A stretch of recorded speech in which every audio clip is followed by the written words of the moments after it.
കൂട്ടുകാരെ, ഇന്ന് ഞാൻ പറയാൻ പോകുന്നത് വളരെ രസകരമായ ഒരു കഥയാണ്. നന്ദിയുള്ള ഉറുമ്പ്. ഒരിക്കൽ ഒരു ഉറുമ്പ് ദാഹം തീർക്കാനായി പുഴക്കരയിലേക്ക് പോയി. വെള്ളം കുടിക്കുന്നതിന് ഇടയിൽ കാൽ വഴുതി. ഉറുമ്പ് പുഴയിലെ ഒഴുക്കിൽപ്പെട്ടു. രക്ഷപ്പെടാൻ കഴിയാതെ ഉറുമ്പ് വിഷമിക്കുന്നത് അടുത്തുള്ള മരത്തിലിരുന്ന് ഒരു പ്രാവ് കണ്ടു.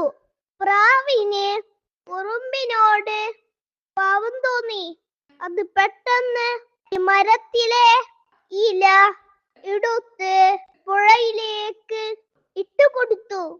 ഉറുമ്പ് വേഗം ആ ഇലയിൽ കയറി. കുറച്ചു കഴിഞ്ഞപ്പോൾ ഇല കരക്കടിഞ്ഞു. ഉറുമ്പ് രക്ഷപ്പെട്ടു. ദിവസങ്ങൾക്ക് ശേഷം ഒരു വേട്ടക്കാരൻ ആ പ്രാവിനെ ലക്ഷ്യം വെച്ച് ചെയ്യുന്നത് ഉറുമ്പ് കണ്ടു. പ്രാവ് ഇതൊന്നും അറിയാതെ മരത്തിലിരിക്കുകയായിരുന്നു. ഉറുമ്പ് ഒട്ടും വഴുകിയില്ല.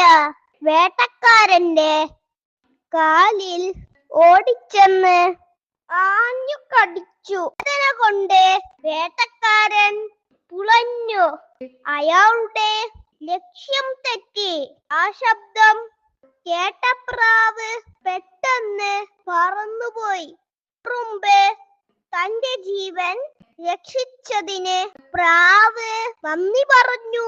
കൂട്ടുകാരെ, ഈ കഥയിൽ നിന്നും കിട്ടിയ ഗുണപാഠം എന്താണ്? നന്മ ചെയ്താൽ നന്മ ലഭിക്കും. ഒരാൾ നമുക്ക് ചെയ്ത സഹായം ഒരിക്കലും മറക്കരുത്.